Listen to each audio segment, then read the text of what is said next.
ایک کسان تھا جو بالکل سیدھا سادہ تھا۔ وہ ہمیشہ اپنی فصل گاؤں کے ساہوکار کو بیچ دیتا تھا۔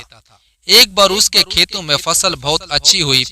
کسان نے سوچا اس بار شہر جا کر فصل بیچی جائے، وہاں اس کے اچھے دام ملیں گے۔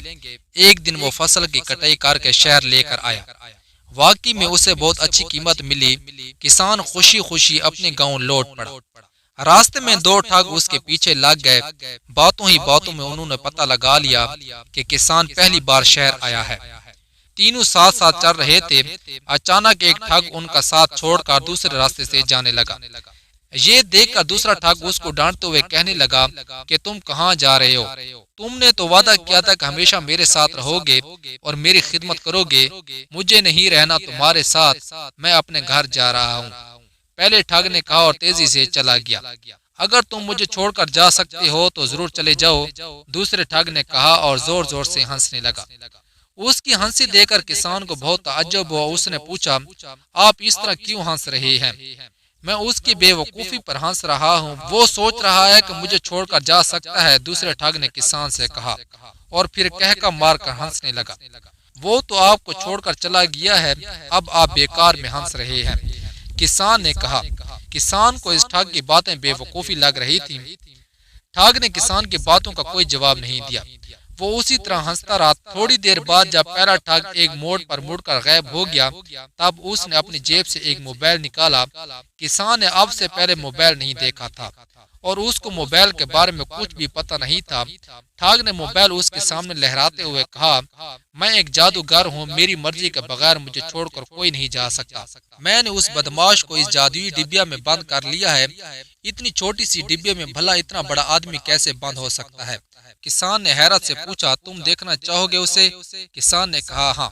لو دیکھو، ٹھگ نے کہا اور اس نے موبائل کا ویڈیو شروع کر دیا۔ ہائے چھوڑ دو مجھے، نکالو اس ڈبیا سے، یہاں بہت تکلیف ہو رہی ہے۔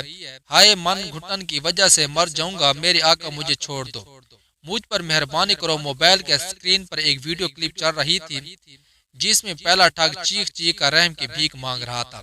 کسان نے بوتل میں قید جن کی کہانیاں تو سنی تھی، اس نے پہلی بار اس عجیب و غریب اور انوکھی ڈبیا میں ایک انسان کو قید اور رحم کی بھیک مانگتے دیکھا تو وہ بہت پریشان ہو گیا۔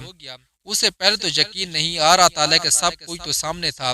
اسے بھروسہ ہو گیا کہ اس کے سامنے کھڑا آدمی کوئی بہت بڑا جادوگر ہے۔ کسان نے ٹھگ سے کہا، بھائی صاحب اسے چھوڑ دیجئے، وہ بہت رو رہا ہے، اس ڈبیا میں قید ہو جانے کے بعد کوئی باہر نہیں نکل سکتا۔ اس ٹھگ نے کسان سے کہا۔ پھر کسان سے بولا، خیر فکر کرنے کی کوئی بات نہیں ہے، وہ قید ہو گیا تو کیا ہوا، مجھے تم تو مل گئے ہو، اب تم زندگی بھر میرے ساتھ ہی رہ کر میری خدمت کرنا۔ ٹھگ کی یہ بات سن کر کسان بری طرح گھبرا اٹھا۔ وہ ہاتھ جوڑتے ہوئے بولنے لگے، میری بیوی اور چھوٹے چھوٹے بچے ہیں، مجھے ان کی دیکھ بھال کرنی ہے، میں بھلا آپ کے ساتھ کیسے رہ سکتا ہوں؟ اگر تم میرا کہنا نہیں مانو گے تو میں تمہیں بھی اس جادوئی ڈبے میں بند کر دوں گا۔ ٹھگ نے کسان کو دھمکی دیتے ہوئے کہا۔ اب تو کسان کی دال پتلی ہو گئی تھی، وہ ٹھگ کے سامنے ہاتھ جوڑ جوڑ کر گڑ گڑاتے ہوئے رحم کی بھیک مانگنے لگا۔ اسے روتا پیٹتا دیکھ کر ٹھگ نے کہا، میں ایک شرط پر تمہیں چھوڑ سکتا ہوں، آپ صرف حکم صادر کریں، مجھے ساری شرطیں بلا چوں چرا منظور ہے۔ میں جادو کے دیوتا کا ایک بڑا مندر بنوا رہا ہوں، اگر تم اپنے سارے پیسے اس مندر کے لیے دان کر دو تو میں تمہیں چھوڑ سکتا ہوں۔ ٹھگ نے اپنی شرط بتائی۔ مرتا کیا نہ کرتا کسان نے ساری رقم ٹھگ کے حوالے کر دی اور گرتا پڑتا وہاں سے بھاگ گیا۔ اس کے جانے کے بعد پہلا ٹھگ واپس آ گیا۔ دراصل ان دونوں ٹھگوں نے پہلے سے ہی ایک ٹھگ کے روتے چلاتے ہوئے ایک ویڈیو کلپ تیار کر لی تھی جسے دکھا کر ان لوگوں نے کئی دیہاتیوں اور کسانوں کو لوٹ لیا تھا۔ بدحال کسان خالی ہاتھ اپنے گھر لوٹا اور اس نے اپنی ساری کہانی سنائی۔ خوش قسمتی سے اس وقت کسان کا بھانجا موہن شہر سے آیا ہوا تھا۔ وہ اس وقت 5ویں کلاس میں پڑھتا تھا، اس لیے اس کو موبائل کے بارے میں معلوم تھا۔ اس نے کہا، ماموں ایسی کوئی جادوئی ڈبیا نہیں ہوتی، لگتا ہے کسی نے آپ کو موبائل پر ویڈیو دکھا کر ٹھگ لیا ہے۔ وہ ایک بچھڑا ہوا علاقہ تھا، وہاں اب تک موبائل نہیں پہنچا تھا۔ کسان موبائل کے بارے میں کچھ بھی نہیں جانتا تھا۔ پوری بات سمجھ میں آنے کے بعد اس کی کھوپڑی گھوم گئی۔ اس نے ٹھگوں کو سبق سکھانے کا پکا ارادہ کر لیا۔ دوسرے روز وہ پھر شہر کی طرف چل پڑا۔ وہ وہاں کئی دنوں تک سڑکوں پر چکر کاٹتا رہا، لیکن موبائل والا جادوگر دکھائی نہ دیا۔ ایک دن اناج کے بازار میں موبائل والا ٹھگ نظر آیا۔ کسان کو دیکھ کر وہ ٹھگ وہاں سے کھسنے لگا، لیکن کسان نے لپک کر اس کا راستہ روک لیا اور ہاتھ جوڑتے ہوئے بولا جادوگر صاحب مجھے آپ سے بہت ضروری کام ہے۔ مجھ سے کیا کام ہے؟ ٹھاگ نے تعجب سے پوچھا۔ گاؤں میں میرا ایک دشمن ہے، آپ چل کر اسے اپنے ڈبے میں بند کر لیجئے، کسان نے التجا کی۔ میں بھلا اسے کیسے بند کروں؟ ٹھاگ نے پوچھا۔ میں آپ کو اس کام کے لیے ڈھیر سارے روپے دوں گا، کسان نے یقین دلایا۔ ٹھاگ نے سمجھا کہ یہ کسان بڑا بیوقوف ہے، اس سے اچھی طرح سے ٹھگا جا سکتا ہے۔ کچھ سوچ کر وہ اس کے ساتھ جانے کے لیے راضی ہو گیا اور کہنے لگا کہ بھائی میری ڈبیا میں آج کل جگہ بہت کم بچی ہے، کہو تو میں اس آدمی کی آتما کو اس میں قید کر لیتا ہوں، کیونکہ اس میں جس آدمی کی آتما قید ہو جاتی ہے وہ دوبارہ کسی کام کا نہیں رہ جاتا۔ کسان فوراً مان گیا اور دونوں گاؤں کی طرف چل پڑے۔ ٹھاگ نے سوچا میں اس آدمی کی ویڈیو بنا کر کسان کو دکھا کر وہاں سے فوراً 9-11 ہو جاؤں گا۔ گاؤں پہنچ کر کسان نے کہا جادوگر بھیا میرے پاس بھی ایک بہت بڑی ڈبیا ہے، میں اس میں جس کو بند کر دیتا ہوں وہ زندگی بھر اس میں گول گول گھومتا رہتا ہے، کہ آپ اس ڈبیا کو دیکھنا چاہیں گے؟ ہاں ہاں کیوں نہیں، ٹھاگ نے جھٹ سے کہا۔ اسے ایسا لگا جیسے کسان کوئی بہت بڑی بے وقوفی کی بات کرنے والا ہے۔ کسان کے گھر کے پچھواڑے تیل نکالنے والا ایک پرانا کولو لگا ہوا تھا، وہ ٹھاگ کو لے کر وہاں پہنچا۔ ایک بیل کولو میں جھکتا ہوا گول گول گھوم رہا تھا، کسان کا بانجا موہن بھی وہیں کھڑا ہوا تھا۔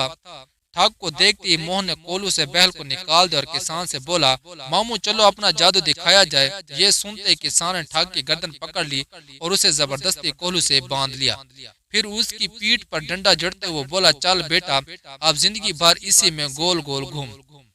اب تو ٹھگ کی حالت خراب ہو گئی، وہ بہت رویا چلایا لیکن کسان اس کی ایک نہ سنی۔ وہ ٹھگ کی پیٹھ پر ڈنڈے پر ڈنڈا برساتا رہا، مجبوراً ٹھگ کو کولو گھمانا پڑا، لیکن 3-4 چکر کاٹنے کے بعد وہ لڑکھڑا کر گر پڑا۔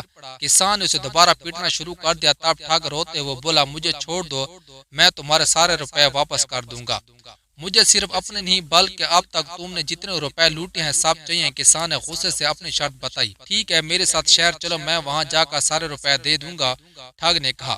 مجھے بے وقوف سمجھتے ہو؟ کسان نے ٹھگ کی پیٹھ پر ایک اور ڈنڈا رسید کرتے ہوئے کہا چلو اپنے دوست کے نام ایک خط لکھو کہ ایک آدمی گاؤں چھوڑ کر ہمیشہ کے لیے شہر میں رہنے جا رہا ہے اور اس وقت وہ گاؤں کی اپنی پوری زمین جائیداد کوڑیوں کے دام بیچنا چاہتا ہے، اس لیے تم فوراً شہر کی پوری زمین و جائیداد بیچ کر گاؤں آ جاؤ، ہم گاؤں کی پوری زمین خرید لیں گے، بعد میں اسے مہنگے داموں میں بیچ کر اچھا خاصا منافع کمائیں گے۔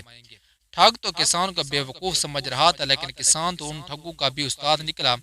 ٹھگ بہت پریشان ہو گیا، اس کے پاس اب جان بچانے کا کوئی دوسرا راستہ نہیں تھا، اس لیے مرتا کیا نہ کرتا، اسے اپنے دوست کو جھوٹا خط لکھنا پڑا۔ کسان نے ٹھگ کے دوسرے دوست کا مکمل پتہ پوچھ کر موہن کے باپ کے ہاتھوں وہ خط شہر بھجوایا۔ اس ٹھگ نے جیسے ہی وہ خط پڑھا اس کی تو مونچھیں کھل اٹھیں۔ اس نے کہا 2 دن ہمارے یہاں رک جاؤ، میں 2 دن میں سب کچھ بیچ کر تمہارے ساتھ گاؤں چلتا ہوں۔ شہر میں موجود ٹھگ نے جلدی 2 روز کے اندر ساری زمین اور جائیداد بیچ ڈالی اور نقد رقم لے کر گاؤں پہنچا۔ جیسے ہی ٹھگ نے گاؤں میں قدم رکھا، کسان نے اسے بھی دبوچ لیا اور کہا کہ چلو میں بھی تمہیں ایک جادو دکھاتا ہوں، اور اس کو پکڑ کر موبائل والی ٹھگ کی طرح کولو میں باندھ دیا اور اس کی خوب پٹائی کی۔